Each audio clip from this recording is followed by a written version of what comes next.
the fuck? It's telling me live streaming isn't available right now. Nice.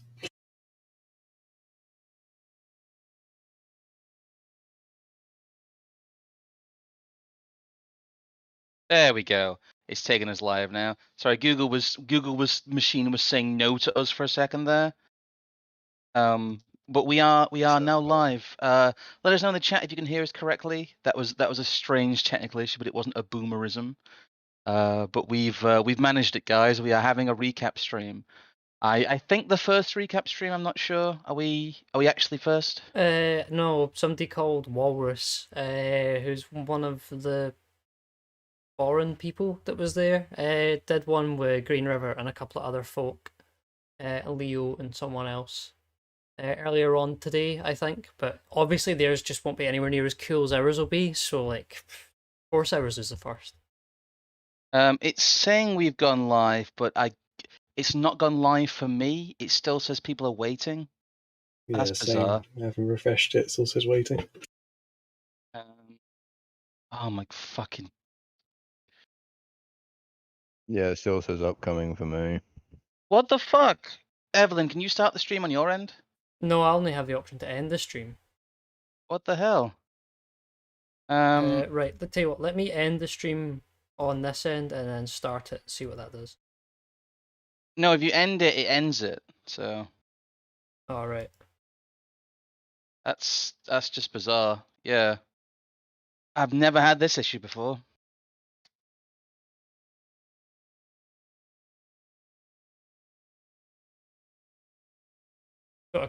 On your end, does it say, is it live now or not? It says it's going, it says it's live. Something's happening on my end. No, it still says upcoming. Fuck's sake. Typical.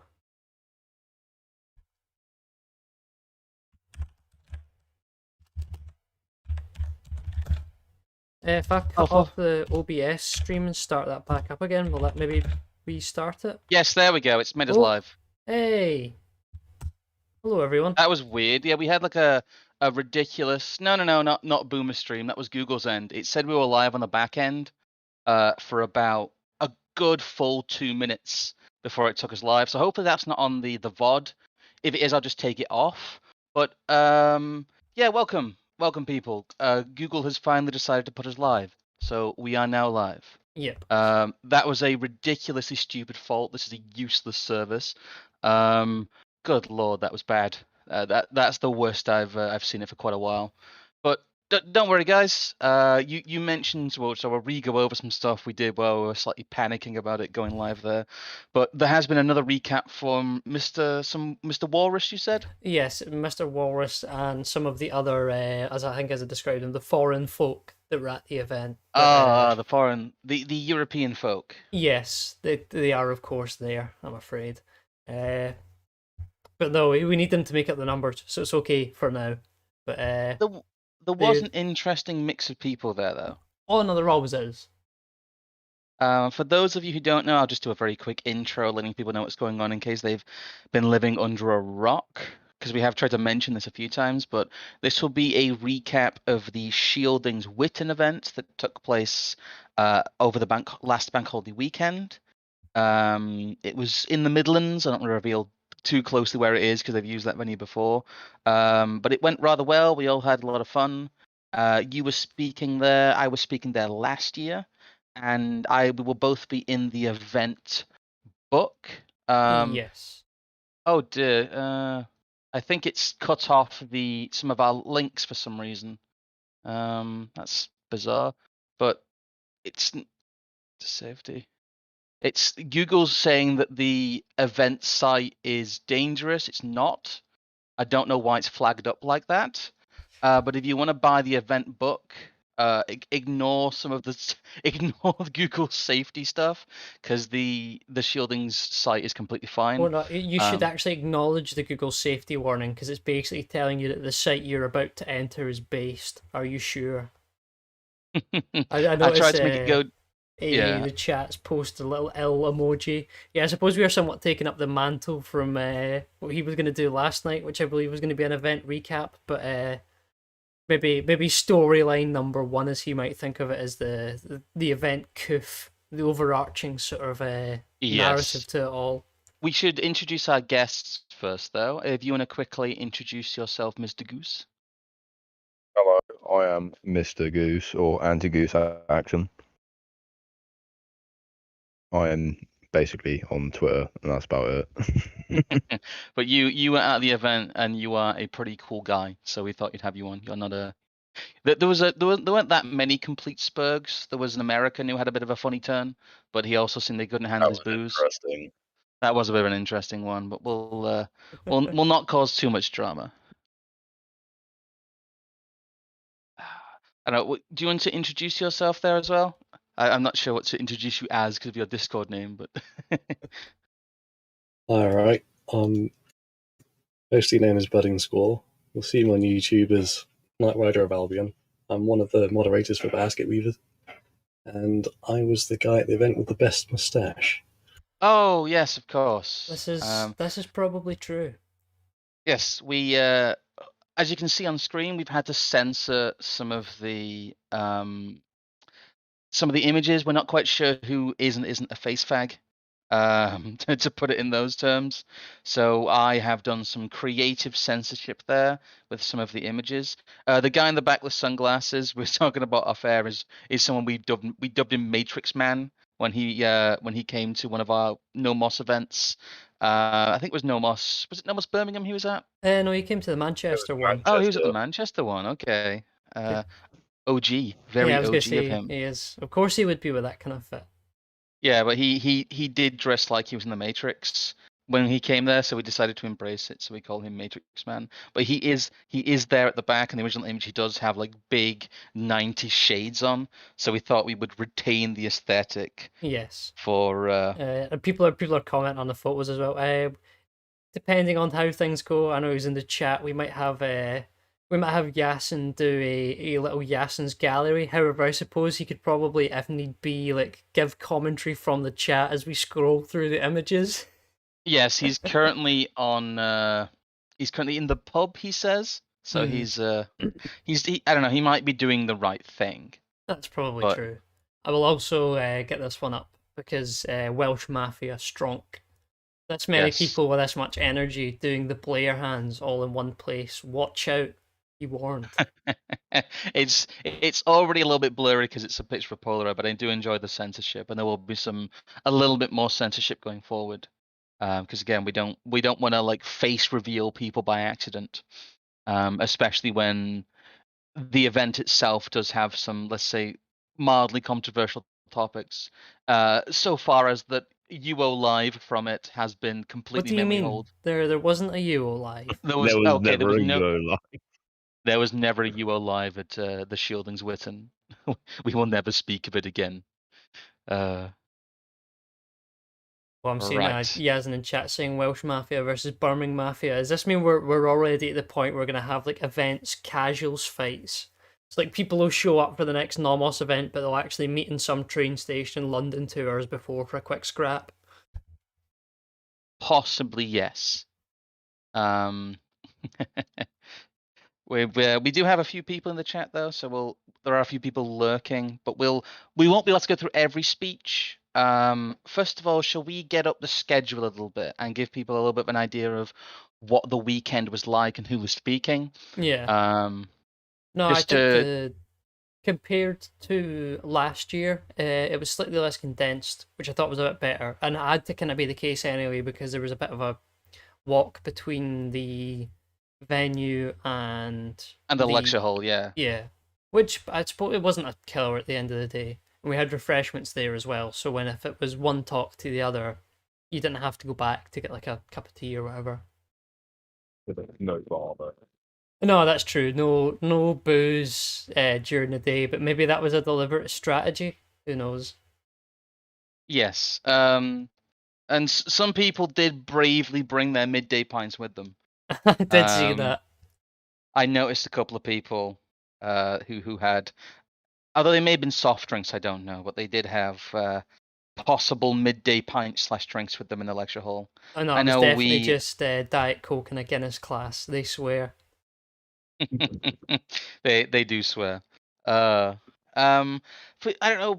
I'll ask you guys, our guests, first of all. What was your highlight of Shieldings then? What do you think was the best aspect of it? Although I imagine we'll have similar answers, but As always, I find it's definitely the people that you meet there as a focus. Not so much like, of course, there was a lot of networking going on, but just meeting some wonderful people from all across the country. Amazing, as always. you have one a teeny bit scrambled there. I think it might be your headset or whatever you're using. But I kind I of get the think it's gist. I'm on 4G at the moment. Oof, F. He's calling in from the moon.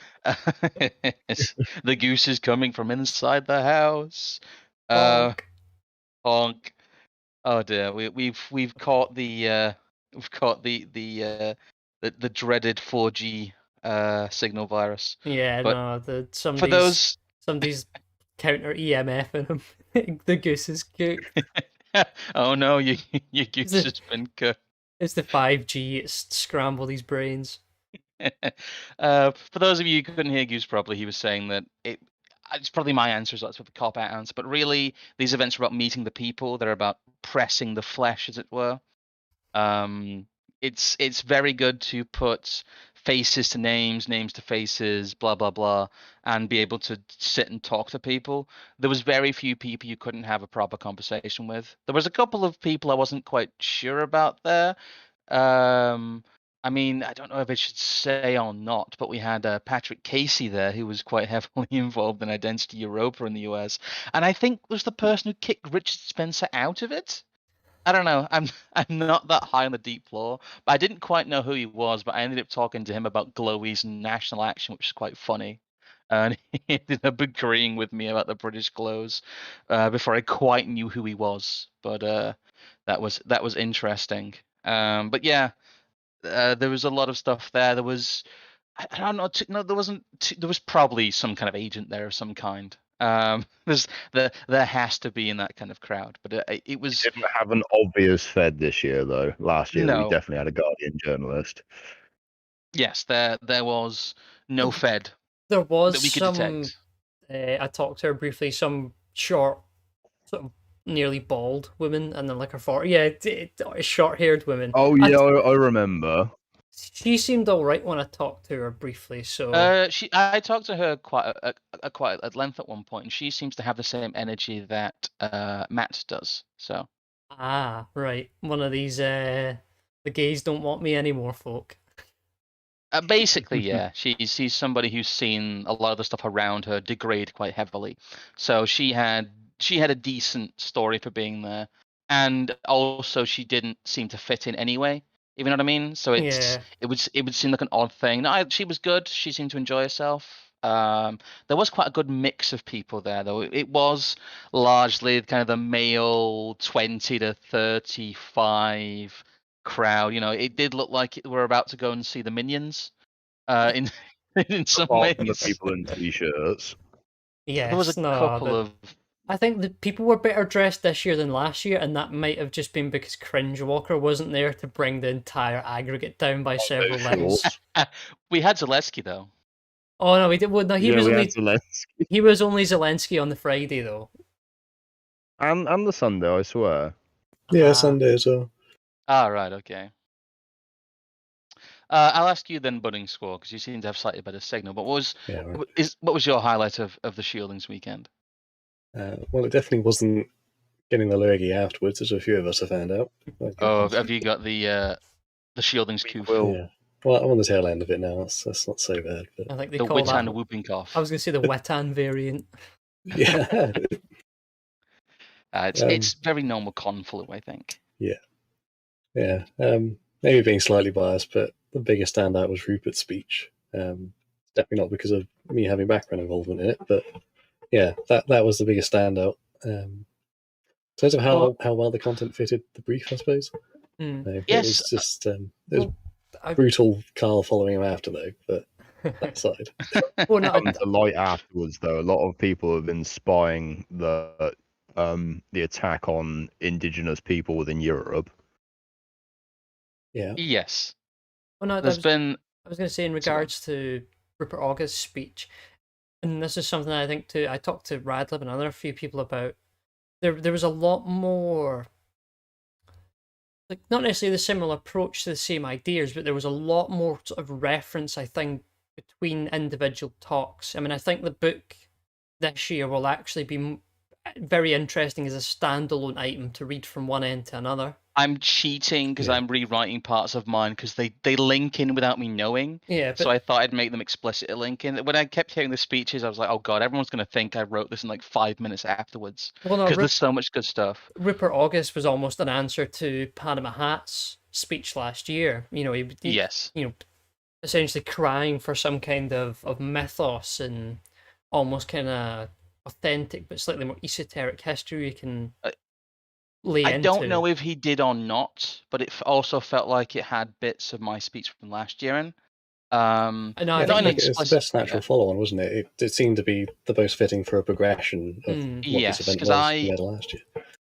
I've been trying to write something called Towards a Myth of Modern Britain, without success, really, to be honest with you. It's a big subject, and I moved on to what is the subject of my essay in the book this year, which is kind of more of an elucidation of my man in the pub politics stuff from last year, about the ground level praxis of more implicit action kind of stuff, which is again another difficult subject to write about without it getting too Fed posty, to be honest with you. But it's I do think see what you everyone was a bit afraid to lie into the praxis side of things, which is somewhat understandable.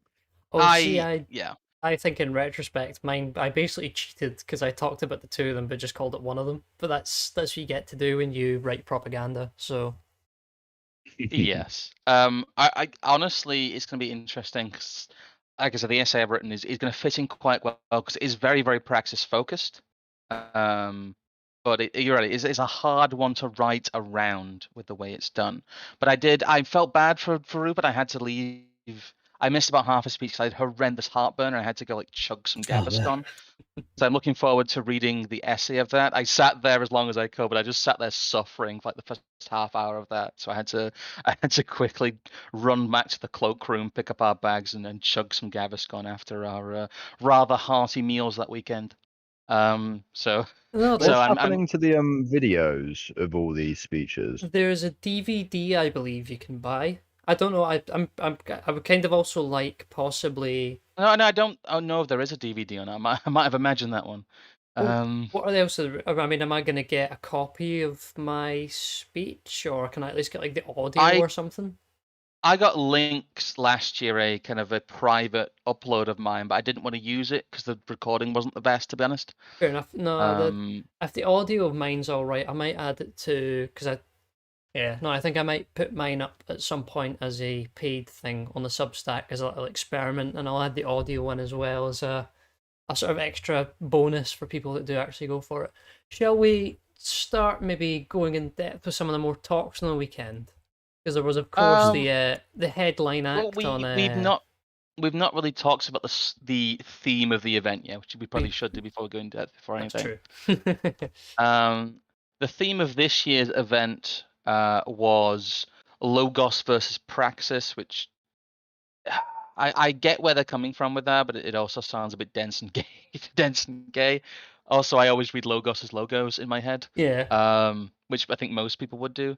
I was a bit confused about that at the start. It's Sneed themed, as the chat says. Share the team Black Market Scyldings DVDs. Thank you, Narco Republican. But it was Logos versus Praxis, which is basically theory versus action. But I think theory versus action, one, doesn't sound as big brained, and two, people writing speeches explicitly about the dissident right taking action. I mean, I've done it, but it's a bit of a, you are skirting the edges there. So I think Logos versus Praxis gives it more of that intellectual academic edge. Let's say. Well, I think that is the crowd at the end of the day as well. I mean, it's not necessarily that we are all adverse to being in the real world. I think we prove that with the fact that we go to these things, and then on our behalf, we also then go and host more of them, so more people can be there. So there's definitely an appetite for it, and I think there is a lot to be said just for, getting in a room often enough and just hashing it out when it comes to ideas and things we think are important. It's how we understand the world around us. I think Maven's talking to you there in the chat. No pipe bombs. Me? What would you look at me for? I've done nothing the wrong. Uncle Ted enthusiast. I will just say, Dank is a mad lad for doing a mad lads on him. Oh, I will say I won't be able to I answer haven't everything in seen the that chat. yet. I won't be able to answer everything in the chat, but we are still fully monetized somehow. So if you guys do want to donate to us, the best way to do it is through Streamlabs. That's where the least cut gets taken, but we do also have super chats available, and we also have channel memberships if you want to support us on a recurring basis. But that is the best way to get your questions answered and your comments seen, because it is a busier stream this week, and I'm not, as we try to do, I'm not going to be able to answer everything in the chat. One more question I've seen there that I do want to say is that were there a lot of women at the event? No, the answer to that is no. There was a few. It wasn't a complete sausage fest, but I don't know. Wives. Yes. I think, as Alexander Adams pointed out, there was more Alexes than women, and I don't think it made a difference whether or not you counted me in the total. Nah. You weren't like the tiebreaker. It was a very male-heavy event. Academic. Yes, there's too many it says women. too many women. I will shill though, since there are people here, our No Moss events, since we actually do have a slightly better gender breakdown when it comes to those events. I was shocked by the amount of women who were at the Manchester event and again at the Birmingham event. Although I think the Manchester event had the most generous ratio. It was pretty much like a I think third we of the almost people had double there. digits. Well, we did have double digits. It was nearly a third of the people there. We nearly had like 20 of them. It was insane. But yeah, if you guys missed the Scyldings event and you want to join some of the distant right in person, we'll be hosting an event on the 29th of October in London. Tickets are only £40. That does not include accommodation, of course, but it will be very close to St. Paul's, central London. And we'll be revealing more details of that as the month goes on. But I think tomorrow I'll be sending out the links to people who signed up the mailing list for. We have a Discord and a Telegram for it if people want to join those. Those are handy, because when I spoke to some people at the Witan about our event, they were like, "Oh, well, it's great, but just staying in London's expensive." And I was like, "Well, just do what the London Weavers did when they come up to Birmingham. Just get a big Airbnb for all yous. Organise it either in, the basket weaving chat in London, or even if you don't like Discord, we have a Telegram, so there should be spaces for everyone to club together and organise stuff. I mean, we get it. This stuff's it's not the cheapest. Expensive. Yeah, it's not the cheapest thing in the world to do, and nor are things otherwise cheap at the moment. But this is why I don't know. We and I think Maven and the team over at Scyldings greatly appreciate those who are just happy to show up and be there in the first place. It's what makes these things possible. For those of you who want to know what it's about, we have recaps on the website. I posted. We did one in Manchester, one in Birmingham, and we've got one in London now. So we're slowly descending down the UK. I don't know. We'll have to figure out something to stop us ending up in France. But go west into Cardiff. Oh yeah. Goy Benu, I can never say his name, has another suggestion. The tube does run all night. And you can stay, as we've done previously, on the outskirts of London. Anywhere that has tube or night bus or overground links is viable for staying in London and going to stuff in central London. So. Harry G-Man in the chat does have the right opinion, though. Come to my specific town to make it easier for me personally. That's the attitude, one in spirit. Yeah. There's a lot of people who had that attitude when we were in Birmingham as well. But I do digress, right? We should probably get into some of the talks before I get too long-winded. Yes, well, I had got the image up before, but I believe the opening talk of the event after both Maven and Reen had given their little sort of introduction was academic agents on his notion that he calls the octopus. Yes, Which we've got a little is diagram there as well for in one of the other images. But there we go. just if you, yeah, we've got an. I lined his text up with the wall there, and I'm quite proud of that because it took it took me longer than it should have done. But what did our panelists think of AA's speech then? Oh, I thought it was pretty good, to be honest. I mean, that sounds like a cop out, but the big focus on BlackRock and what was the other one he said? Vanguard. Yes. I'm not sure how we can go about navigating that as a response to what he was saying. What can we do about it? It's a lot of it. I think was just more making people aware of how what areas make up the power center and where power flows from and to, so that people don't get the wrong idea of who's in charge. I think it's a little. Yeah. It was a little bit of a nod towards people not falling for the whole, the activists in the media are in charge. Yeah. Well, Which no, is I think I mentioned it to a few people as well, and a lot of them sort of agreed that it was not necessarily to claim that we're the only people that have said it, because I think there are a number of people who pointed out the fact that all these activist groups, trans rights, and some of the abortion stuff, and these slightly more ridiculous sort of social activist groups are complete distractions. And that if you spend all your time fighting them, which you could very easily do, and you maybe could even get rid of them, the system make money by spending their time just constantly talking about them. Oh yeah, or you can do that instead, of course.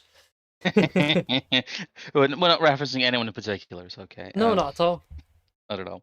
That's people making those assumptions, not me. What did you think of it then? But I refer to you as Budding Squaw, since it's a fun thing to say. It's a fun name. Yeah, I had my own contentions with it from just some batshit schizo perspective, but in a relatively nice, mundane world, it's a brilliant model. I really like it. It's definitely a lot better than better fleshed out than Yarvin's anyway. See that now you've said it, though, I'm going to push you on. What are your batshit schizo criticisms, so to speak? Italian bread pancake shop malarkey. Well, I'll just say Pizzagate. Right. Well, I think you'll find if you look at what the people who work for Deutsche Bank that ended up dead last year were involved in, you might find that what he's pointing at here in the chest and many other things, the network might also include other networks. I think he could have done with a thin box on top, because there are certain people within each of these organizations that make up a very, very elite strata of people who very much have their hands in a lot of the most important levers. And it's not conspiratorial to say that. These people all know each other, they all meet each other. They are part of a class of people. And I think he talks about it a lot in his other stuff on his channel, and a lot of other people talk about it too. PQ talks about it. A lot of the people who are serious about this talk about it. But the elite class people, the actual governing elite people, have their hand in all of these organizations. The higher up you go, the more members of the ruling elite you get, which is a very important point, and that's why this model works. But I did enjoy his speech about the octopus. It was quite informative, and I also enjoyed the running thread of insistence that he started throughout the weekend that they're going to put the woke genie back in the bottle. Because again, not to toot our own horn, that's something we've been saying pretty much since we started this channel. Well, no, I think I joked to you the other day. Me and you basically used to talk about that in Rose's channel, well over a year ago. We did. We were like John the Baptist in the wilderness, shouting about the fact that it was a giant red flag distraction. But go on, Mr. Squall. Yeah, no, actually, I noticed it in the paper headlines this week as I've been out and about. I've actually seen, oh shit, they're reading back the woke stuff. I think, Tuesday morning, the Met Police were being told to sort out the woke shit quite explicitly in the headline. So, okay, here we go. There even talk about it a few months back. Well, I remember in his speech specifically had the headline from Blair telling Starmer to drop the woke stuff. Yes, yeah. I will say one thing I thought was the fact that they sort of related to the point you were saying earlier on, that to try and draw boxes around these things sort of ignores the fact that I think a lot of them are almost inseparable. Like I was your networks and your NGOs. At what when point? all the red, well, he used blue lines, but when all the blue lines disappeared, I was almost disappointed. I Mm, was hoping this would be slightly more skits, but making it like this unskits, but also workable was quite impressive. So I was quite glad about that actually. But no, my Yeah. my inner skit wanted more red lines. I Yeah. wanted I AA mean to like sweat and scream and talk the about lizard people. the But higher like autistic level would be have to have a box, and each box that indicates the elites within that box that like then contract out to the other box as a whole and stuff like I don't that. know if AA just stood up there for like 45 minutes and named names, I don't think he'd make it the weekend. Um, Uh, anyone else got any more comments on AA's speech before we move on? Oop, I'll take that as a no then. After that, there was the poetry panel, which we can leave the image up because that's also got Alexander Adams and Panama Hat on it. Although I think Mr. Panama Hat we have censored slightly. Since no offense to Gas, and it's difficult doing stuff on 35mm, but poor Alexander Adams, there was no he had his eyes half shot in a lot of the photos, unfortunately. But we can go through some of those if Yasin does arrive. He's in the chat. Yes, he's in the pub. This is what he is. Oh yeah, I forgot that. JD with the £2 donation saying, did anyone cope seed and mold all this year? There was a little bit of that. There was a bit of seething from a rather inebriated American gentleman who I'm still not quite sure who he was. But this Panama Hat's in the chat as well. Something to do with the American event, I believe. Well, again, I don't want to publicly badmouth people because he might have just not been able to handle his booze. And people do get weird when they're drunk. But there was a definite lack of coping, seething, and molding this year. I will definitely say, maybe a little bit from the let's say the remnants of the we just need to get the feminists out of the video games camp. But there's less and less of those like every month, basically. They all have kind of disappeared back into the woodwork as their worldview has crumbled before them in the face of the lockdowns and the subsequent events. So most people were very much on message, which was good, and the speeches were definitely on message. Most, if not all of them. So there was a very good synchronicity there. We definitely have an internal culture, and it does seem to be in some ways instilled and to some degree enforced. So that's very encouraging in my view. Hopefully that answers your question. We also have another donation, here from Cowboy Curtis. $20 donation. Thank you, Cowboy Curtis. Saying, I really enjoyed listening to your streams on China's Belt and Road and Blackrock, but I wasn't there live, so consider this my tip for those. Well, thank you, Mr. Cowboy Curtis. That's a decent sized. Oh God, that sounds terrible. I'm not going to finish that sentence. Yeah, please don't. That's a decent sized super chat, so thank you. No, there was a poetry panel though, which I think, to be honest, was a bit hit and miss. I sort of get what they're going for, and I think I commend the fact that they did it, because it's one of those things that just, I mean, I tried my best not to roll my eyes, because it's like, it's not because the poetry panel was cringe. It's because I'm a horrendous modern like brained person and cannot wrap my head around what I should be getting out of poetry or literature or fiction writing. For some reason, the Discord's not showing up on the left in the stream right now. Yes, I think that's because I need to go back through and connect the channel thing to it. Okay, that's not urgent. I'm just letting you know. I thought it might have just gone screwy because everything else seems to go screwy today on the back I end. noticed that earlier as well. I just didn't mention it. No, one thing I will say is I think Hat had mentioned that he will be doing a sort of poetry anthology towards, or not editing, or I think, he's editing an anthology of poetry, which he sees as like a sort of collection that you should read. So I think I might have a crack. Didn't he say he was covering the canon? Yes, he is. He's kind of covering a whistle-stop tour of kind of the British canon of poetry, which I think is a great start, and I look forward to getting that when that's available. What do you guys think of the poetry panel? Because that is really not my wheelhouse at all. But I know poetry really sets like 10 to 15% of the people there on fire who seem to really enjoy it. So I find with poetry, there's a lot more people producing poetry than can absorb it. The supply vastly outshadows the demand. and the quality of modern poetry, as was mentioned in the panel, is generally incredibly low. So I think Adams talks about it in his book quite a bit about how they don't even forward decent poetry. They just forward poetry by, well, of course, the holy cows. it's very identitarian based, yes, very regime signifier based with who's put forward these days, and the arts is an area that matters to. It matters to the like a lot of the class of people who are just below the ruling elite, kind of the people who want to see themselves as establishment and cultured and the tastemakers. So it is an area that should be fought on, but it's more kind of like arts and media in general. I just think we have a bit of a surplus of poets in this movement. But if that's your speciality and that's the area you want to fight on, as I tried to talk to people about last year and this year, there's no wrong answer. If you've got a niche you want to fight in that niche.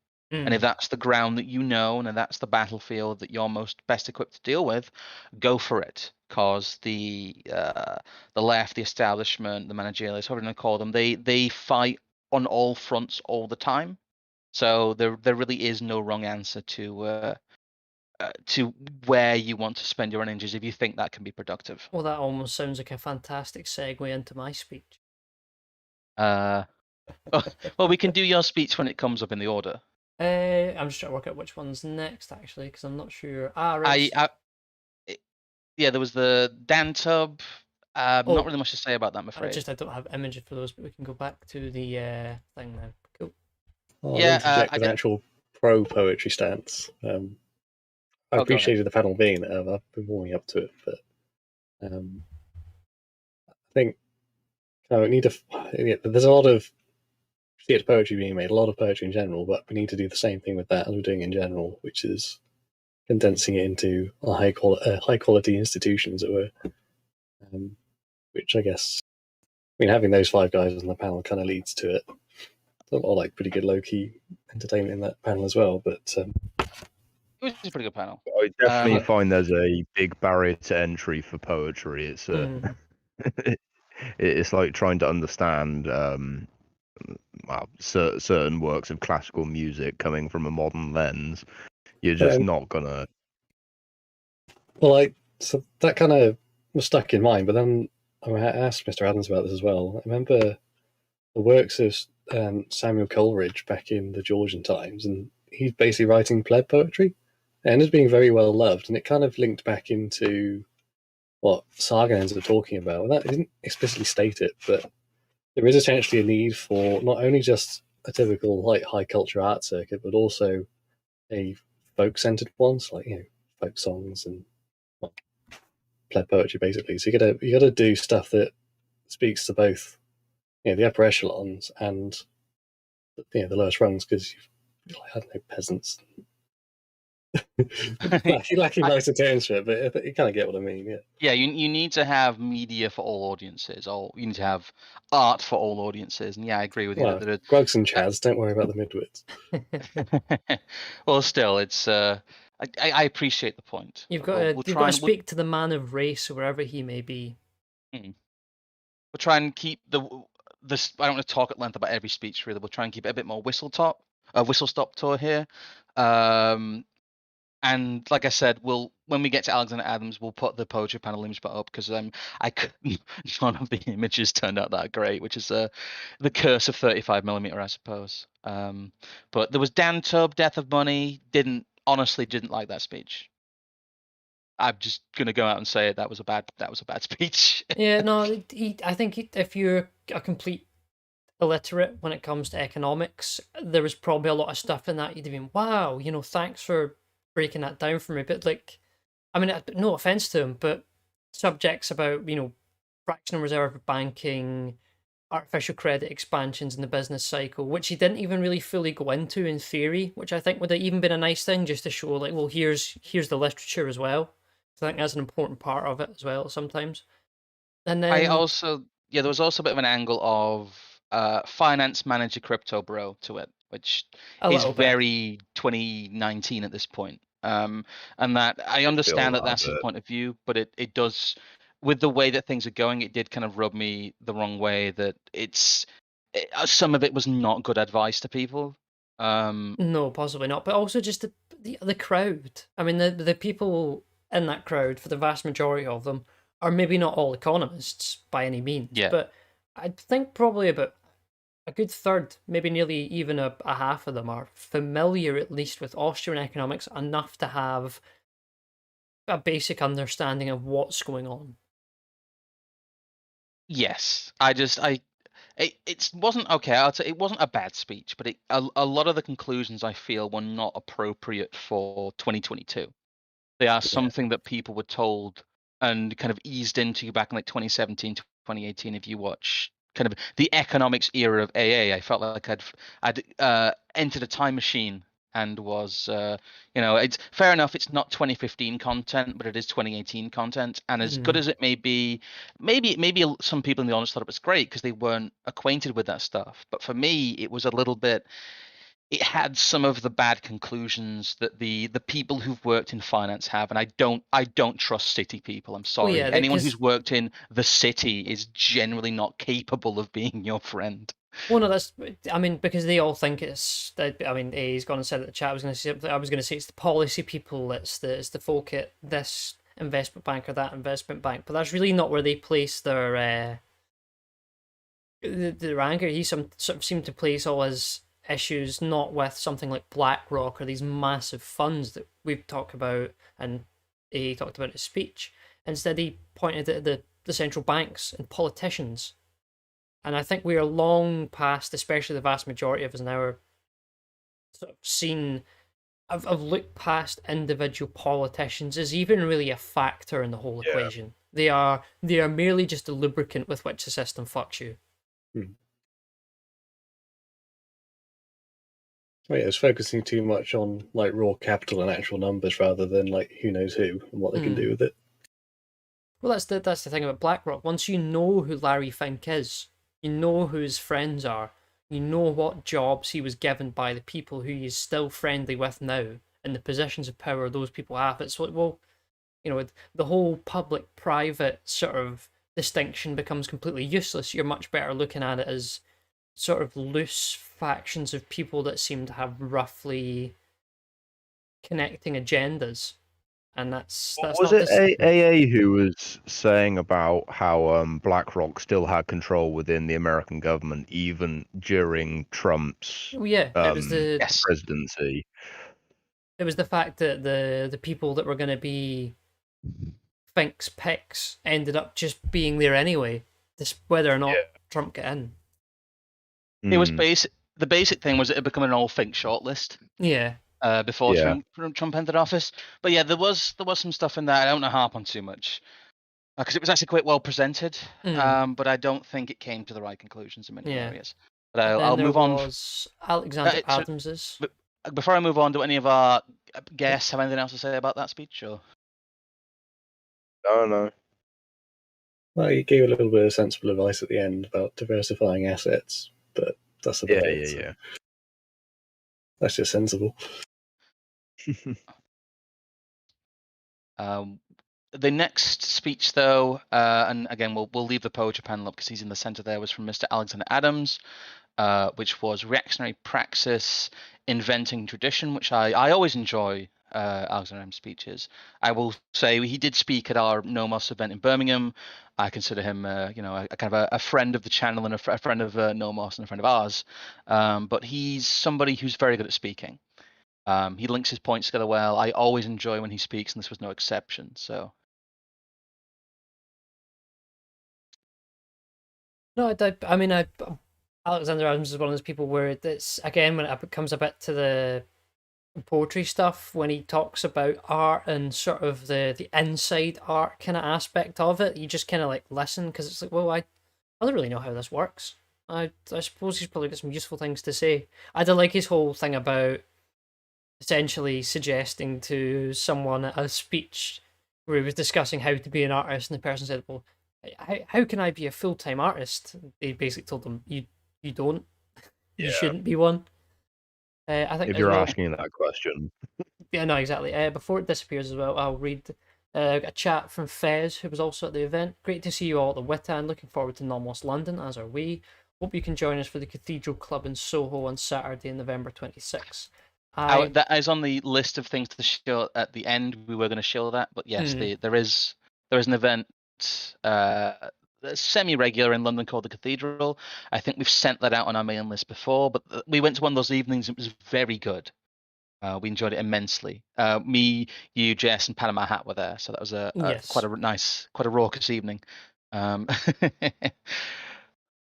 the Panama Hat speech, so it's not Panama Hat speech, Alexander Adams' speech, Brain. He's building up, I think, an idea of through a lot of his work, a new British canon and a new British tradition, of not only art but culture and aesthetic, which I think is, when it comes to poetry stuff, it doesn't engage me as much. But the idea of a kind of a British canon, a new British canon, a new British tradition, really does excite me, and I like that idea. I like that as a ground to fight on, and that's much more fertile to me like than to see just him, poetry. Maybe it's something he'll be working on in the future, but sort of integrate his other analysis of art and culture related around art with something more like Spengler or, a Vola, and go really into the elitist and sort of vanguardist aspects to it. Because I think within that is probably where you would find really motivating sort of speeches and texts and an artwork that would inspire people to then go and produce more, because it's, I don't know, in some sort of way it's a more synthesized and pure thing when you're approaching it from a more elitist perspective. It's like another format for Logos itself, isn't it? And if you've got a really, really good painting, then that in itself can inspire, I guess, an entire speech.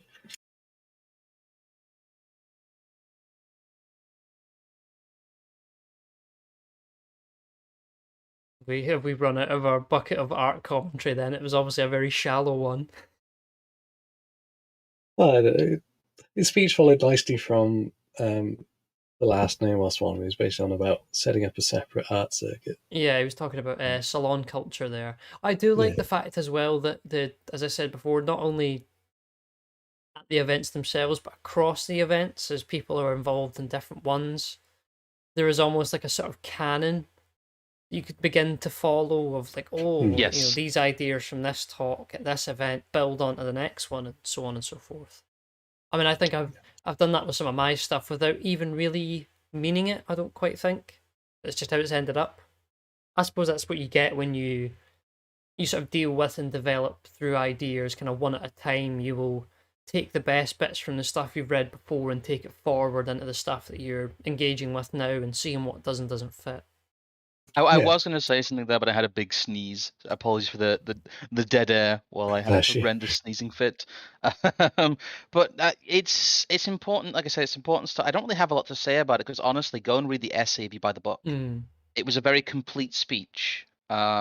I always find that he elucidates his points very well. They're quite self-contained. You're right. I would like to see more of the hard-edged theory stuff brought into it, but that might be something for in future, and it also might be something that slightly, I guess, limits the audience a bit. I know that Alexander Adams has been doing the rounds lately in some of the media stuff, which has been interesting to see. And hopefully he doesn't. Again, I don't want to get into the Curtis Yarvin bashing, but there was some anxiety before he came to the event about, who he was now because of his stuff in Tablet magazine, and we mentioned him being like used in Newsweek, weirdly enough, but I think that's people speaking for him rather than him himself. Because spoiler alert, there was really no drama, and it was great to see him. He got a lot of fun. He got very drunk on one of the panels, as we'll get into later, and started shouting about Mark Zuckerberg being a bottom, which was great. I think you find that didn't happen. Okay, that didn't. Yeah, hypothetically, in the fever dream, Yes, he no, may or may not if have done that. Moldbug had drank several glasses of red wine with dinner and had done certain salutes, that would have been really funny, but sadly, that didn't happen, much to That my didn't happen. dismay. Yeah, that it didn't happen. We are all, Which of been course, here friends of the State of Israel, so there's yes, nothing of to be worried course. about, and you should My take our favorite nation. yeah, exactly favorite people, chosen ones, so on and so forth. I think I'll go back to this one because the hat's in this one too. His speech again was a great addition to his speech last year. I like the fact as well that he then went to do not only not only reference his previous one, but then do a review of his speech from Nomos, then sort of cut it short so he could just leave like an open like 30 minutes for questions. Yeah, it's good. I think it was as Said-e-Kutub or something. And I don't know, I just really like the story Yes. because it is that typical sort of one Sperg sits at a desk for years and years writing an incredibly specific and hardcore political theory book based on some sort of canon that no one is expected to read, and then before you know it, 20, 30 years later, it becomes like revolutionary material. Yeah. Sure. Think it's the. Sorry, have we moved on to the next speech now, or I'm trying to Yes, figure out where talking we about are. Panama Yeah, Hats we now.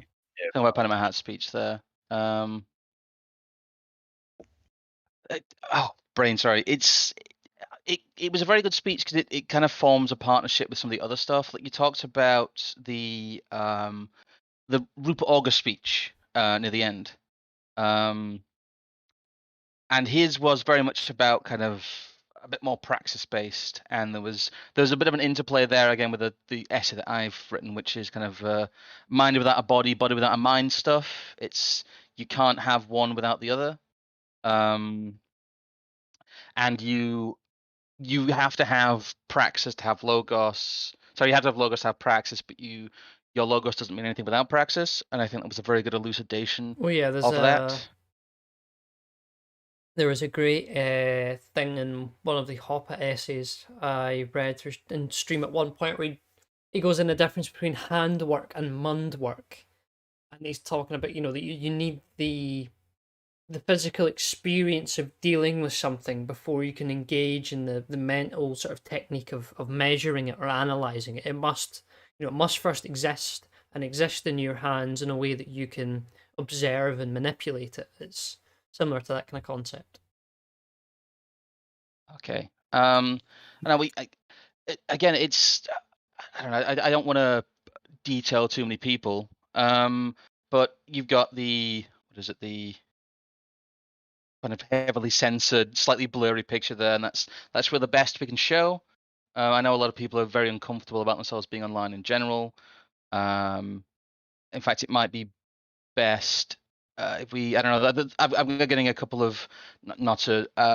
We have tried to censor these, but I also don't want to make people uncomfortable with them. That's why I friended out the other one quite heavily. So there is an air of very insider stuff at these events, which I think that Panama Hat's speech took advantage of, because he is somebody who's speaking to an audience who is already inculcated. He's not speaking to the thin end of the wedge. No. It very much falls on from things we've heard in previous years and previous streams. It's not first principle stuff, but I thought it was a very, very good speech. I always love Panama Hat as a speaker. He's a real He's a good very good speaker. speecher. He's a real good speaker, guys. I'll throw it to our panel though, since I'm rambling now. What do you guys think of Panama Hat speech, if you can remember from the blur of the weekend? No, Goose. There's no Brevik in there. It seems no one has any opinions though. I don't know if we've lost our 4G though. Yeah, all right. I'll ask. I think Goose might outchunk with every slightly more. But yeah, it was that was the one speech at the event that I thought best to find the Logos side of it. And my main takeaway from that was you have to live your ideas first, and then once you're living them, it becomes much easier to propagate them, and people give them more credit for doing so. But yeah, as you said, it was more like a bit more insider. It's more down the river kind of speech, which, well, strictly speaking, I thought was in keeping with timings actually, whereas some stuff had been a bit behind. But yeah, Well, that. that is the purpose of doing what we're doing, though, is to have that group of people who, constantly return to these things with something to offer every time. And that, Yeah, I'd like to think there's like a snowballing effect. Well, we've got your speech next, Evelyn. I want to get through these at quite a pace. I also want to just generally shit talk about the cigars and the whiskey, and I know Goose was very generous with his whiskey. Thank you again for getting us rather drunk during a speech that didn't happen. It's during an event that completely just didn't happen. That was rather good, but yeah, we've got your speech, and I think some of the pictures of you turned out quite nice as well. So I actually put two of them together there because there's one of you in profile, which is the portrait, which is quite good, but it doesn't fit on screen very well. So I thought I'd combine the two of them. But don't worry, guys. I know there's a couple of nervous people. We've only got pictures of speakers from here on in, and like I said, any pictures we're using that include attendees, we have tried to censor. Well, I did. So they're not I know personally identifiable. there's some people sort of saying "ooh" about it in a chat I've noticed. I think most of the people who are in the ones I've shown are people who are either very out with their face on the internet already, or I did somewhat ask, because the group picture I showed with the black bars, most of those folk are in a group where I basically said I was going to use this picture anyway, and I had no major objections. So I understand the hesitancy though, but I should let you go on. Yeah. Well, like I said, we did try to censor them, and I did try the group shot we had with me and Evelyn. I did try and censor, so there was no recognizable facial features. That's what the friending, I think, is a good way going forward of censoring photos. But yeah, it does give the picture, the appearance of Wild West Mexican bowler hats. That's pretty funny. It is a bit outlaw, but I guess it's slightly It outlaw. does make the physiognomy check a bit difficult, though. Well, that's what you're after, so that people can't see quite who everybody is. I mean, I can only recognize people because I know their faces. That's kind of how these things work. Yeah. Well, I enjoyed your speech, but I'm biased. So, do you want to quickly give people a Cliff Notes version of what you talked about? The very, very brief. I sort of made a brief wander into the connection between power and public perception, and how the two sort of go hand in hand to the point where it's almost very difficult to disaggregate them from one another. And then went on to show how these things come into the real world in terms of the things that our elites use to organize us around, essentially. Something like your COVID policy allows the elites to organize people around those who are, shall we say, compliant and those who aren't, and they can do as they please with that metric. And then I went on to further show how organizing itself can become what Elul goes on to describe as propaganda. And both, I made sure to make emphasis on both the physical and the physical and psychological components of propaganda. So I think when someone had asked one of the questions at one point about, what medium for propaganda is the best towards the end, and I'd sort of suggested that the media doesn't matter as long as it makes people act towards the end that you want them to, and that end might actually be inaction in and of itself. And I think it's.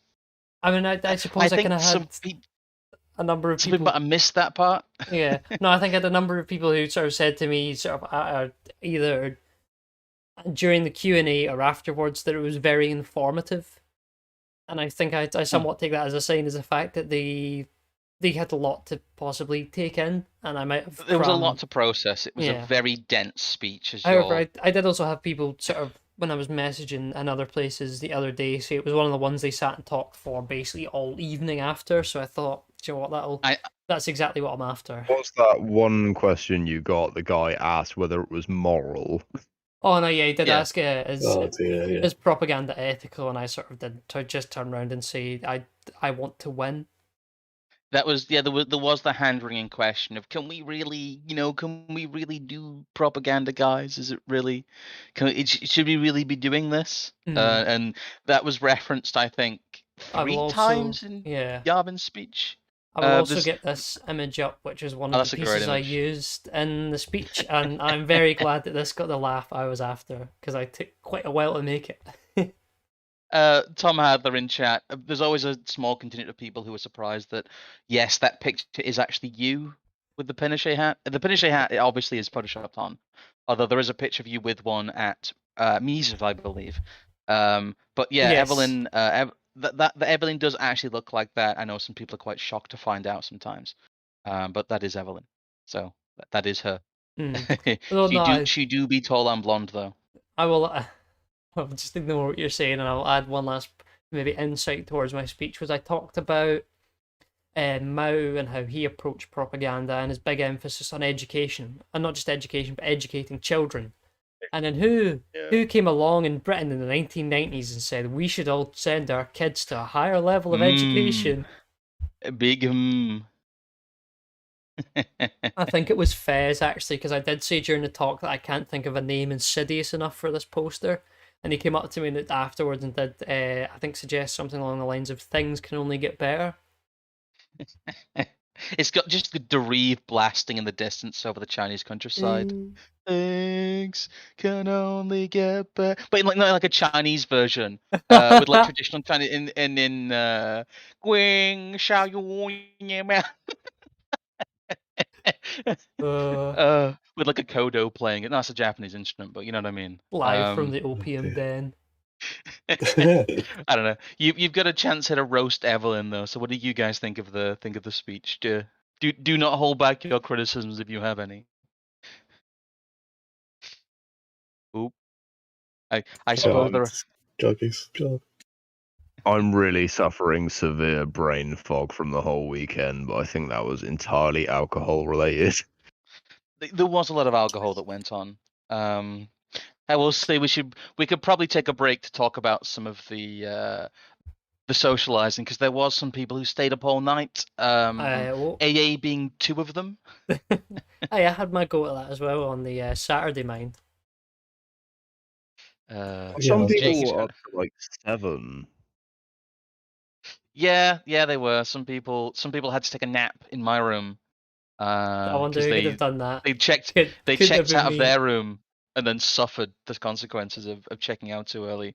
But yeah, someone said too many quotes, perhaps, which I understand. But you also, I always err on the side of having more than having less, just because you don't want to paraphrase someone. You actually want to use the quote. Well, yeah, no, the subject of the talk was Lul, so I wanted to use a large amount of Lul, and then I wanted to use secondary literature that very nicely complemented the themes he was talking about. I think, I don't know, maybe I just have a different approach to it than other people, but I think part of the thing you should be doing in a talk like this is maybe, showing a bit of reverence for the people who, in a certain sense, whether deliberately or not, have handed these ideas down to us so that we can go and do something with them.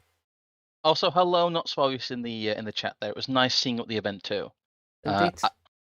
I also had a very wholesome moment with Poe and children. They were sat at the table with us and being very, very congenial. So that was very nice. I wouldn't expect anything other than them to be the politest children in the world, to be totally honest. And I They don't were very mean that in a good. bad way.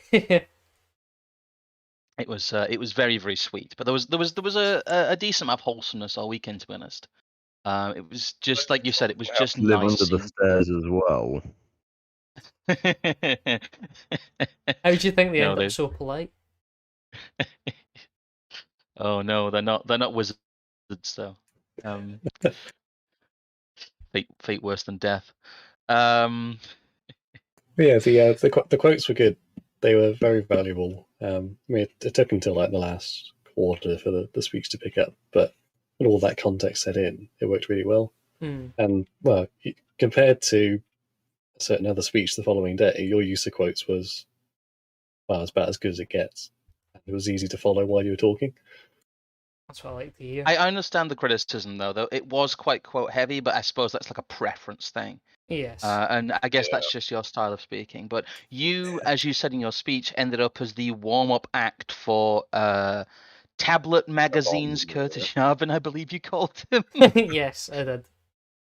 Well, no, I think I said before that I was shite myself, but it's not every day you get to open for the man himself, whose speech I have to admit I surprisingly really enjoyed, but I think that's because yes. much of it was based on the conversation I had with them after my speech about Jacques Ellul, the World Wars, different types of propaganda, propaganda basically being made nowadays in such a bizarre form that it has to keep up with people's like half a dozen different layers of irony.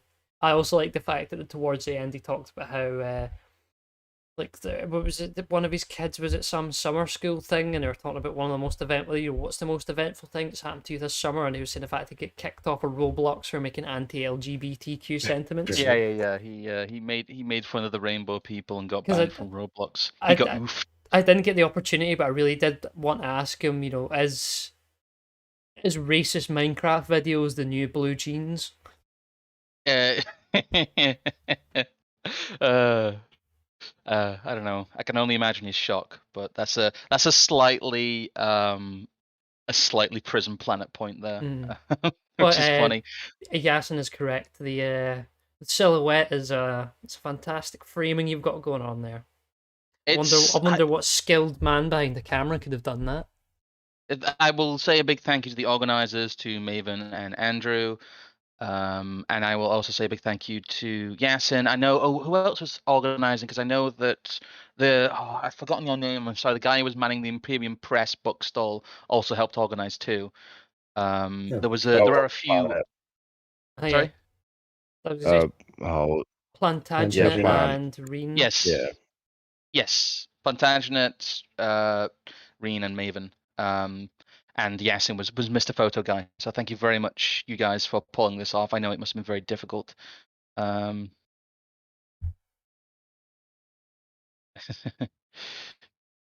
Was this Evelyn and stream must be taken down and re-upped with static? Is that to eliminate the mentions of UO Live AA? Do you want no mentions of? No, I think the issue is that we've used too many pictures supposedly. However, I don't know. I was told by the person that took the pictures that I was free to use them. So we can cover those up in post if we need to, but we mostly use pictures of the speakers, and the pictures that we have used of other people we have censored. So we've also tried not to say who particular people are who don't have a public profile. Yeah, we have tried to just use people who have public faces, and when we've not done, we've tried to censor them. So maybe it's AA's face. I don't know. Well, no, because his is all over his Amazon book and interviews and whatnot. I will ask people what the issue is because I can always edit this in post if I need to. We won't be using any more group shots, but we can remove some of this stuff if it's needed. That's not really an issue. That is available on the YouTube backend. I don't know if people can DM us or what about the issue with picture usage, but like I said, the two group shots we have used in the poetry panel and the Welsh Mafia one is basically unviewable anyway. It's like it's very blurry. But yeah, maybe it's the poetry panel one, but if it is, we can remove that in post if that's the issue. Just let us know which are the offending images because we have tried to be quite careful, but I guess people are. Yeah, okay. I'll be honest. I can't see the issue. Some people are taking. I would rather talk about the event stuff, but like, I mean, we're like people are why make journals easy? Like, what people don't know who Curtis Yarvin is. I mean, it's not hard. People get doxed in the internet not because it's impossible to do and people are elite hackers. It's because it's really easy. And I'm not saying that we shouldn't engage in some form of OPSEC, as it were. That's why we've used pictures from people who are either easily publicly findable or were otherwise essentially asked. So anyway, we'll move on to some of the content of Curtis Yarvin's speech because we'll just be using pictures, people's pictures who are speakers from now on, who are public faces. Because I think the only other image we have is a Radlib, so that shouldn't be an issue. But yeah, I thought it was unusually entertaining, honestly, despite it being quite off the cuff. I don't know. What do you guys think? No, as I said there, it was kind of funny that a lot of it was based on the conversation I had with him, and he sort of just kind of went on for a ramble afterwards. But it was very An Evening with Moldbug. It was quite an evening with Moldbug.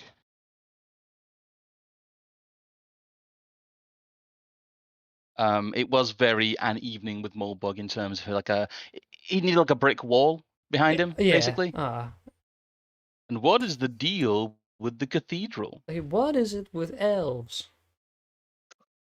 I appreciated him mentioning Safeway instead of Walmart or something else American. That was And right. Safeway, a shop that's been tight.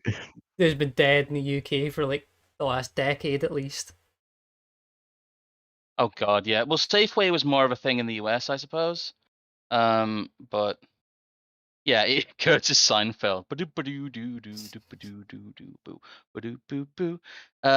I don't know why AA says Yarvin was less subversive than expected. I don't know why Yarvin was considered so subversive. Like he's not. Like a lot of people seem to have discovered him recently, and like I don't know what people were expecting. It's like they were angry at a dog for licking its own balls. That's just kind of how Curtis is. I did, yeah, someone mentioned, I did enjoy Alexander Adams' thing about the Wimpy. That was quite interesting. Yeah, interesting, I think, is a word I would use too. It was a good mood piece. I liked it. It was kind of a weird yin yang with the Safeway talk. The Safeway and Wimpy intersection there. But no, I enjoyed Curtis's speech. More than I thought I would.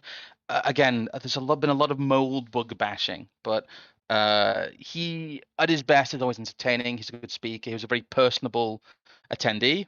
I didn't speak to him at length because I like to observe people in a natural habitat. As He did instead have of- a crowd around him for most of the weekend, I did notice. Yeah, I didn't want to be part of that. I didn't want a crowd. I don't know. Did anyone of you two have any conversations with Yarvin at all? No, I didn't get any chance to speak to him, unfortunately. Yeah, I had a compliment on my suit, but that was about it. Suppose it's a start. I was quite chuffed with it, to be fair, yeah. No, I did notice there was some great photos people had taken with Yarvin. There's one of Cormac where it looks like he's sitting in Cormac's lap because there's like a bizarre illusion going on. It's kind of adorable. Who's the bottom now, Mr. Moldbug? But yeah, it's. I guess we can miss out the events of the panel that never happened. It didn't happen, yeah. Yeah, we can mention some of them here. That, like I said, hypothetically, he could have in another universe got a bit drunk, and repeatedly shouted that Mark Zuckerberg had big bottom energy, which I thought was very funny. But there's you're right. A lot of the middle part of his speech seemed to be a response to your discussion and speech, which was interesting. It's like you really did open for An Evening with Moldbug there. Mm-hmm. I took that role seriously. I did not didn't just disrespect the honor. Well, there was the whole thing he talks about at the end, which is something we've alluded to. He talks about like launching the rocket, and it can only really have praxis when you can get into space. Oh, yeah, with his analogy, it's the one great 95% of a launch. Yeah. Yes. No, it's the one great crime. The crime's so great it legitimizes a legal order all of its own. Well, his whole thing was you didn't send a rocket 99% into space. It's 99% of success is still failure in that case. And his idea of I'm still trying to find the perfect place to reference Hat's line of it's like climbing halfway up the stairs. Yeah. It's he just turns to us and goes, "You don't walk halfway up the stairs," which I think was pretty good. That was rather funny, but he's right though. It is like walking halfway up the stairs and stopping at a certain point. But I was glad it was quite well received. I think a lot of people were just relieved that his speech wasn't bad, honestly, because he was one. He did only mention Hitler lives once. Yes, No, I think if he knew, if he'd have said anything about hobbits or elves, he'd have probably got lynched. That was just bad timing. I think that essay was bizarre, No, honestly. he must have had that in the back burner for months and months and waiting for the right time to drop it to bring loads of heal energy, as it were, into the event and then knock it out of the park with a speech, that everyone seems to enjoy. Maybe, yeah, maybe it was deliberate, like hype building. But yeah, it was good having him there. Like I said, he was a bit crowded. I tried not to have big celeb worship energy. But I did manage to at least wish him a good night at one point. So that's the extent of my interactions with Curtis Yarvin. Then something didn't happen. So we should probably, before we move on to Sunday, shall we talk about some of the social aspects? There's a lot of cigars on the go. Of course, there's got to be. Oh, that's not the one I meant. I meant to go to. I've clicked the wrong thing now. There we go. No, of course, because you can't have a distant event without smoking. You've got to smoke. Yes. It's the rule. So a lot of base pipes as well. Don't forget those. Yes, a lot of people have moved on from. I know you had one, Goose, but a lot of people have moved on from the cigars to the pipes. It makes a good side. I don't think you go from cigars to pipes. I think you get so into cigars that you're looking for something that's really a cigarette but slightly different. Yeah, it's kind of like the daily version of the cigar. Nah, because people are saying in chat, will AA transition to pipes? No, of course he won't, because he doesn't smoke. He just pretends. It's all. It's like TV smoking. It's all an illusion. I did not inhale. It's part of his big heel energy. Him and Yarvin both.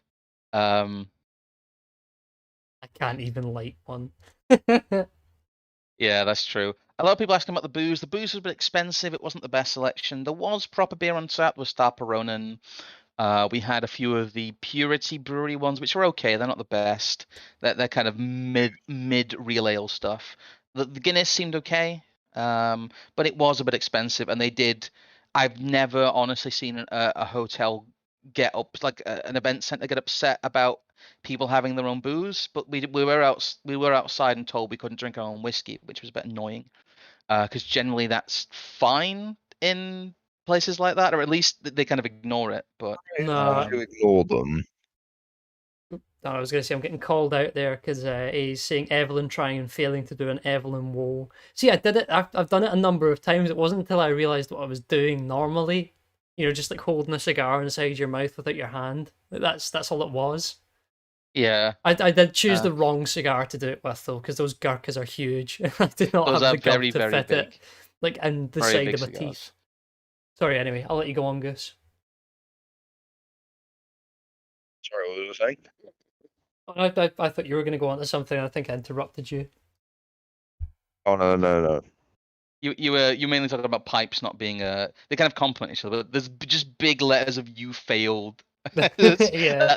That seems like Persian cope to me. But we shall move on. A lot of people weren't there in the morning, unfortunately, for Nathan Hood's talk. So I will give it a shout out. I enjoyed it. I thought his fracturing consent was good. I think I spoke to him. He's obviously someone who's been viewing a lot of the distant right content, and there's quite a lot packed in there. He talks about Wilhelm Reich. He talked about the therapeutic state. He talked about some of your stuff about the means by which consent is manufactured. It felt like a greatest hits, but in a good way. There wasn't a Ted K reference in there, was there? See, this is me admitting the fact that I wasn't there because I was sleeping. I don't know. I'd have to read the essay. But really, what he was talking about was the lockdowns, the pandemic, and the way that people view themselves has been slightly fractured in recent years. There isn't this cohesive image of, that they've used up a lot of energy with the just go along with it stuff, and that if you press in the right areas, you can fracture this kind of manufactured consent framework.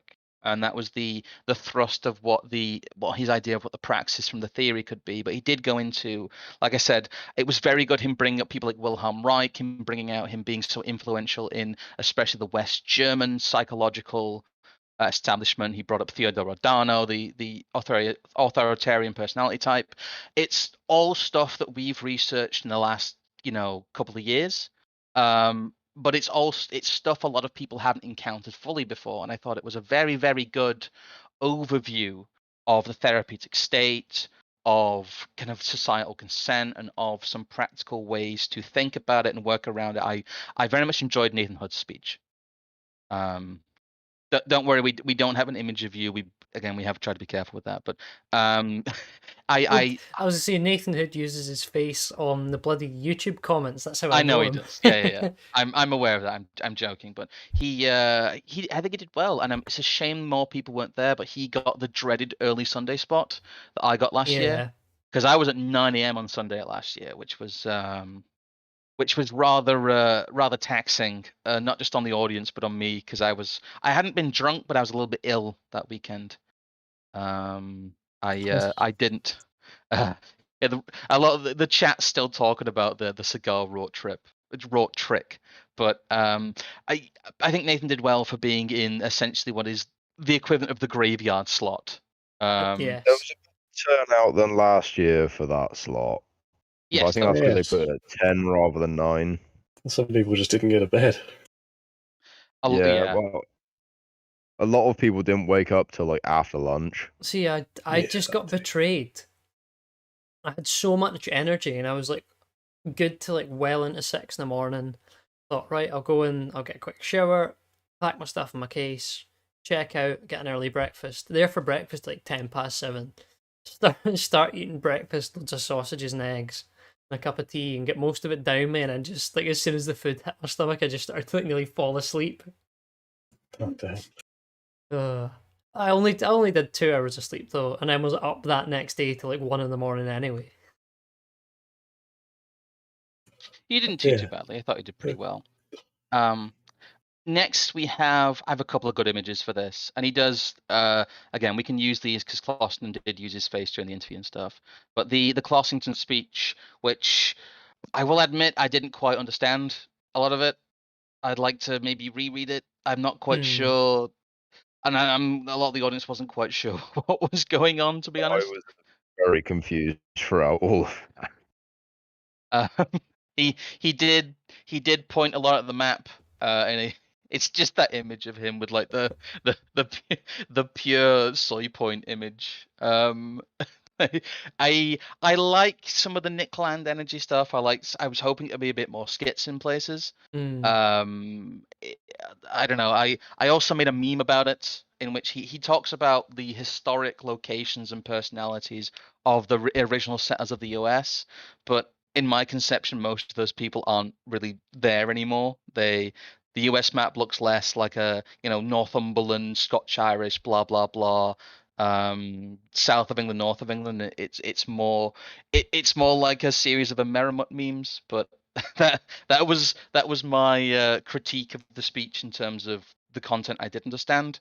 But I had to take a phone call about 3/4 of the way through that speech. Actually, I got a bit of a phone call I had to take, but I got most of it, and I don't know. Maybe Clauson was a bit nervous because I had a good chat with him. He's a great guy. He was great to hang out with, but he kind of died a little bit on stage, and I felt sorry for him a little bit. He didn't seem the most confident. Yeah, he didn't seem the most confident in his presentation. Yeah, I had to return some videotapes. No, I got a rather pointless phone call in the end, but it was enough to distract me from the last maybe third of that I did speech. get where he was trying to go with it. He really wanted to get into. He didn't actually like Sam Hyde 0 out of 10. That is a fair point from Ren in chat there. But no, he wanted to get into the interplay between the different sort of ethnic groups that built America, and then, or not sure built America, but built all their different sort of communities in America, and then were sort of, I think part of the crux he was trying to suggest is almost like in a Juvenalian way that they were kind of all forced then make compromises with one another on ever sort of grander scales to get to the point where they're all of a sudden there's just this federal government thing. He didn't get round to his conclusion at all. He had to cut it short, which kind of screwed up the flow of it a bit. Yeah, it was a little bit long-winded, and it did get near time, and I wasn't quite sure how he was going to end it. Like I said, I did miss the end of the speech. It ran long, yeah. Yeah. But the concept was interesting, and I wish I'd been able to hear a slightly more cohesive version of it. I'd look forward to an essay version of it in the book that might answer some of my questions. But I kind of understand what he was getting at in terms of like the ancestral energy of the US. But I'm not quite sure how that linked into Logos versus Praxis in the end. Maybe that was, maybe it all came around in the conclusion. But like you said, we didn't really get to hear that properly, so it was a bit of an incomplete one. I managed to get onto it, annoyingly.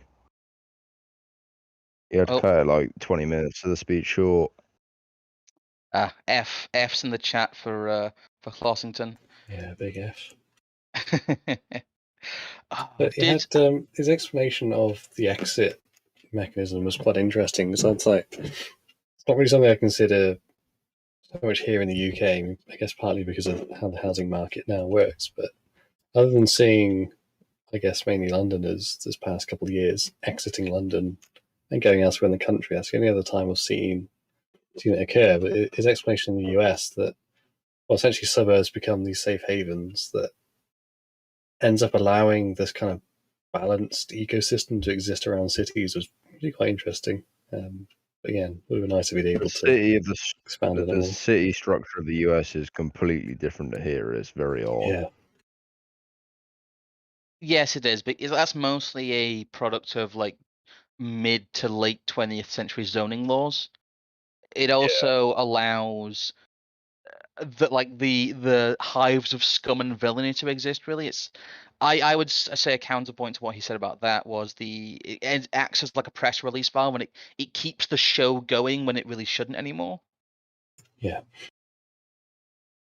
They didn't quite get onto the whole white flight involving suspicious buses.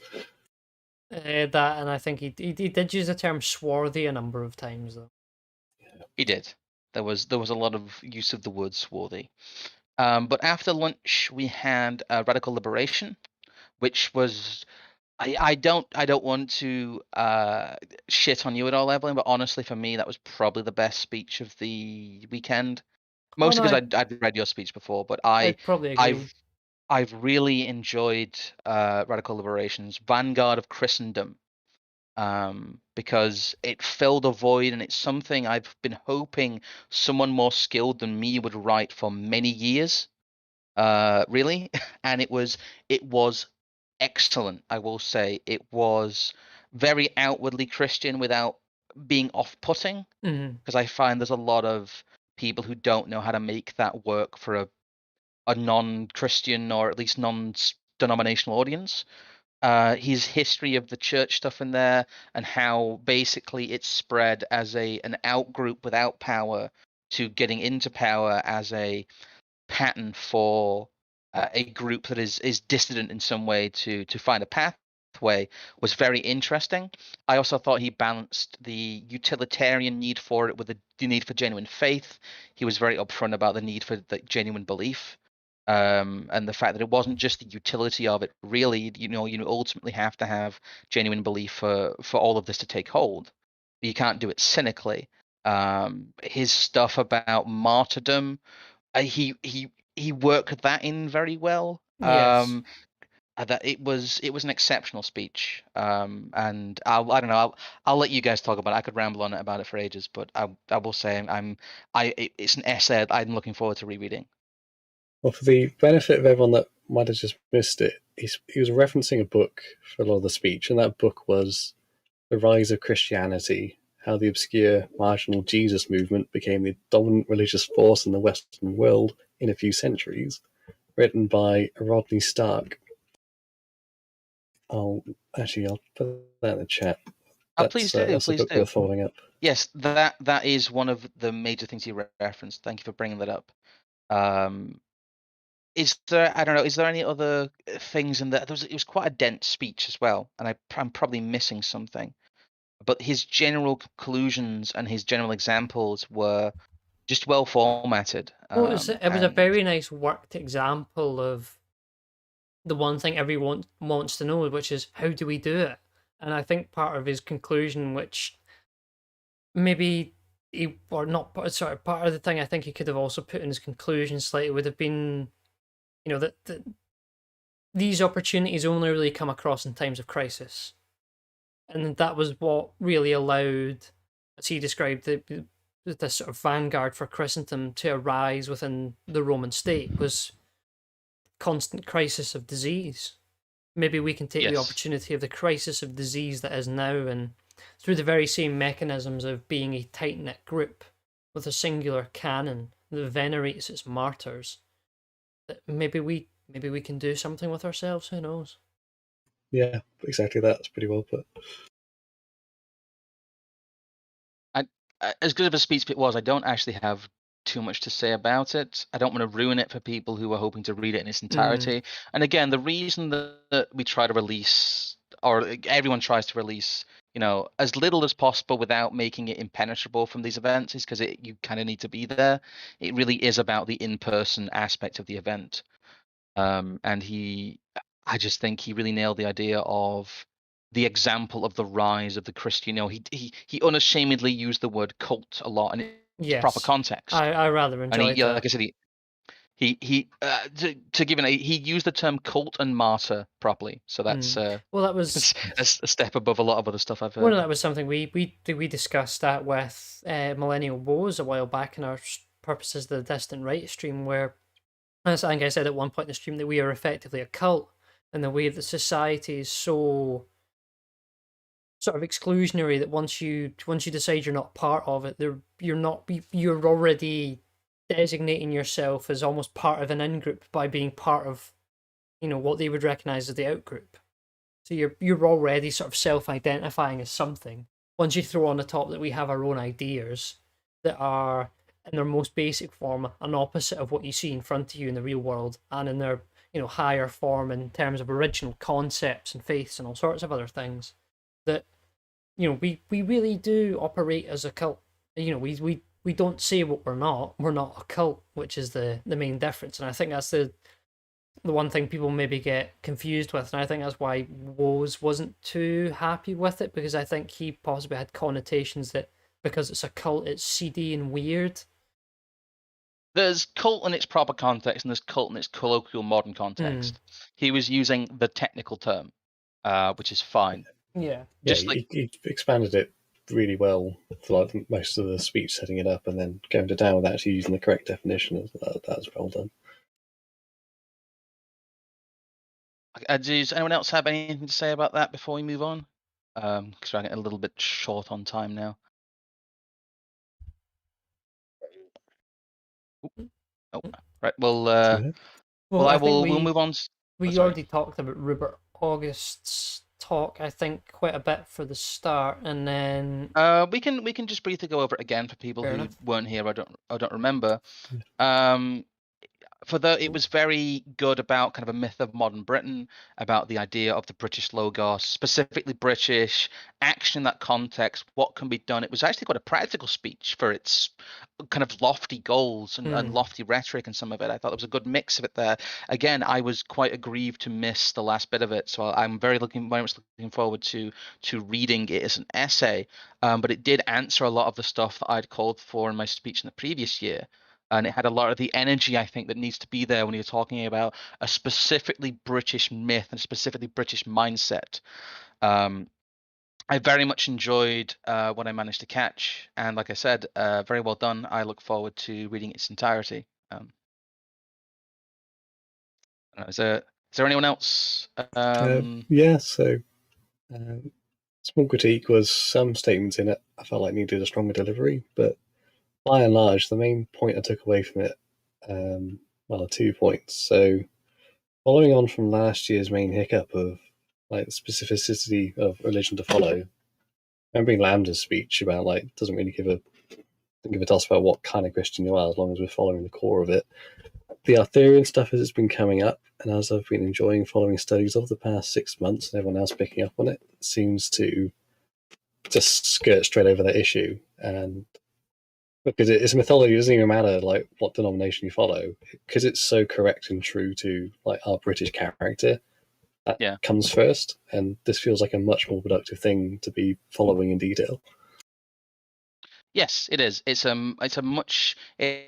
is really the only foundational myth, pre-modern myth. People talk about Robin Hood as well, but these are the only really foundational pre-modern myth that we have, and it is something that's quite vital, and it is something that still exists in people's minds. So it's a good example, it's a good aspect, and it's something a thread that needs to be pulled on. But like I and many others have called for, there's a lot of groundwork to be done towards the, I don't know, maybe even in like a Goebbels sense, this idea of the myth of the people does need to be there in some degree, because it's something that exists in all organic societies. It's something that exists very strongly. I remember when I went to see Ed Dutton's speech, and I was talking to someone there who was, his parents were Indian, and he said he identified, very strongly with his ancestral places there, and he couldn't understand like the civic nationalist people that all the Indians call themselves English didn't make sense to him.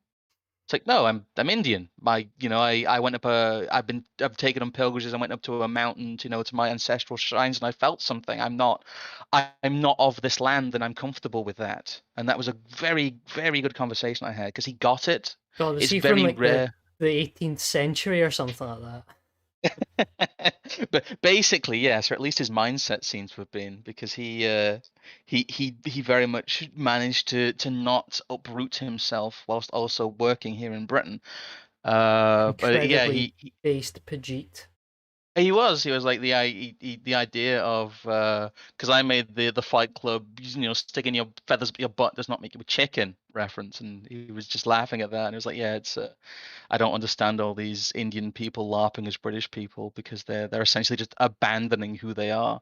And that was a very interesting point to hear from that side of things, to hear from somebody who was very disappointed with his countrymen essentially abandoning their identity and traditions, or at least in a public sense.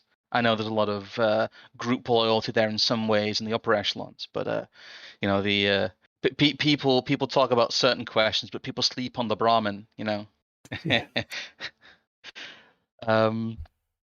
I suppose going to have to move on to Sargon's speech if we have to.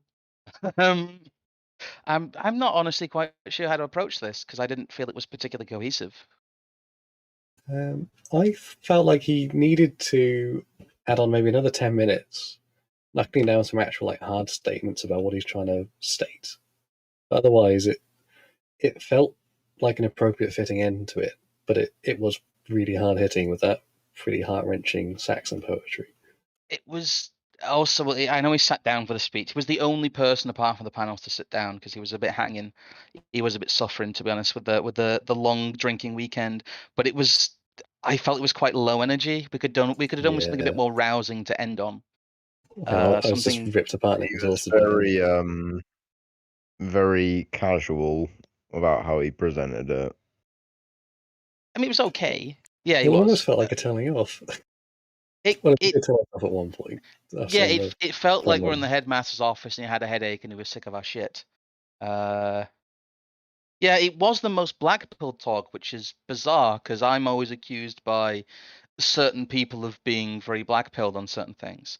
And I don't know, there was something in there I think that really irked me, when he basically said there was no connection between the Anglo-Saxon and the modern Britain, which is kind of the opposite of what Rupert was saying, and kind of the opposite of what I said last year in my speech. Yeah. I mean, my only response to Sargon's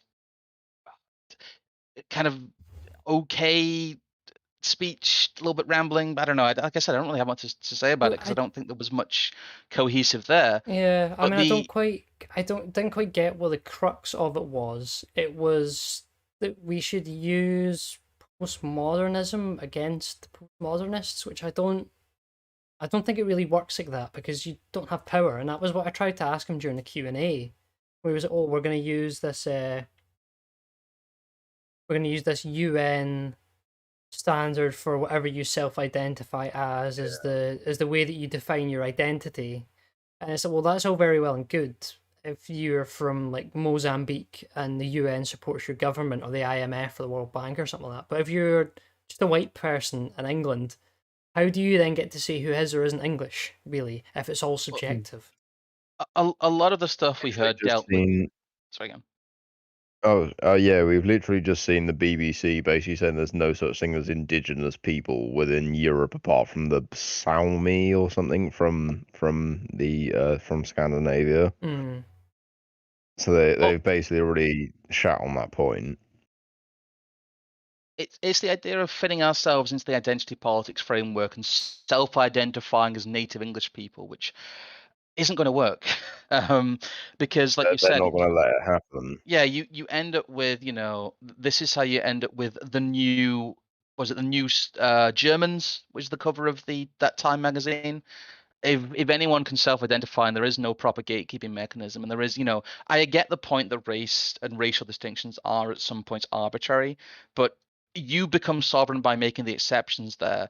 And it's like, well, we say who isn't part of it. But it's like, yes, to a point, but we don't have the power to do that, like you said. And there definitely are people who are culturally and ethnically British in a way that outsiders simply aren't, and that flies in the face of the idea of self-identification.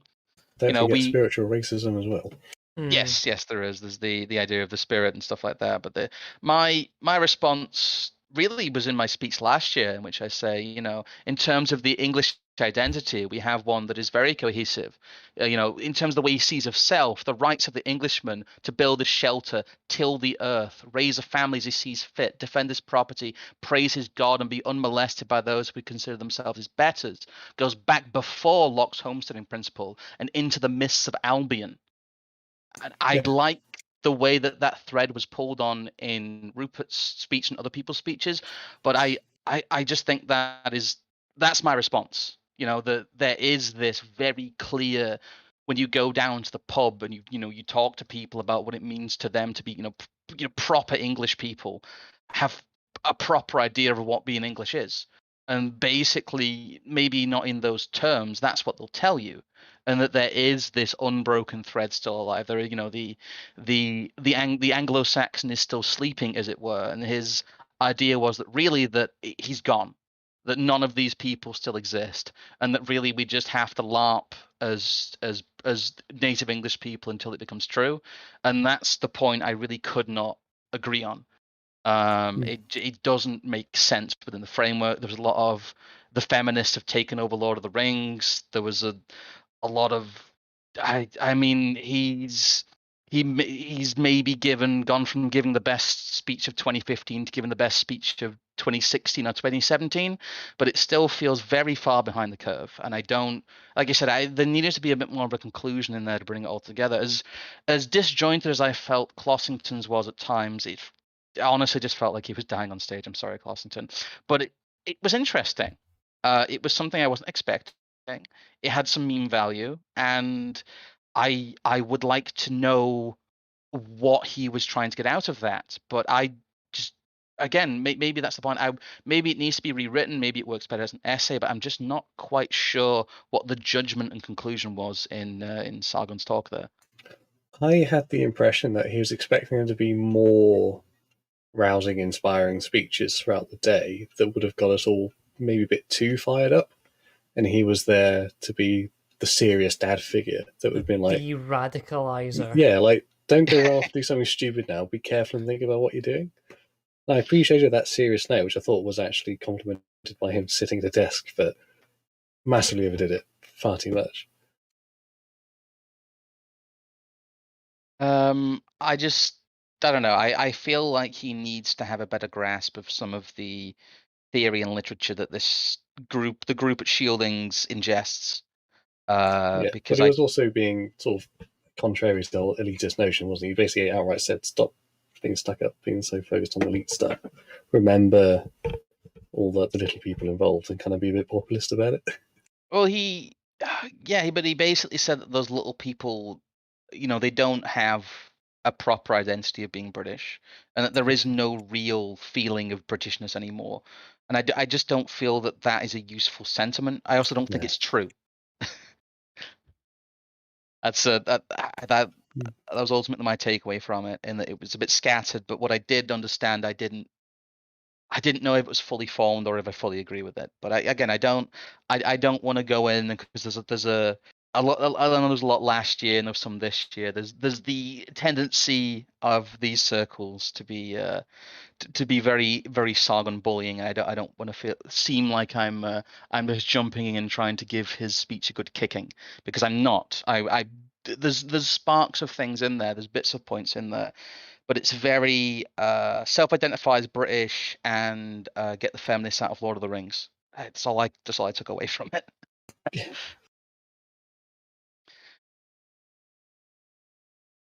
Does anyone else have anything to add on the Carl of Swindon's speech? Oh, no, I think we're coming to head here anyway. Really, it's getting towards that time. I am getting a little bit low energy myself, but The same slot he had last year, right at the end, closing Yes. it up. There were quite a few people who had left by that point, unfortunately, and a few people who left during, just because of time. But I hope I got to say goodbye to everybody. I enjoyed meeting everybody who I did manage to speak to. There's a few people out there who I missed, who I only managed to kind of say a brief hello to at the end. So I do apologize for that. I did try and schmooze and work the room, as it were, because I just like talking to people. There's a lot of interesting people there, and you also have to fed check everybody. Like you can very easily shit test people, Yeah. and just the way that they handle and hold themselves. But again, it was nice seeing you two. I know it's not a regular thing, but again, thank you for the whiskey, Goose. Just thank you for the company, both of you guys as well. It's so good to see people. I know you both probably have fond memories of the socializing as well. Yeah.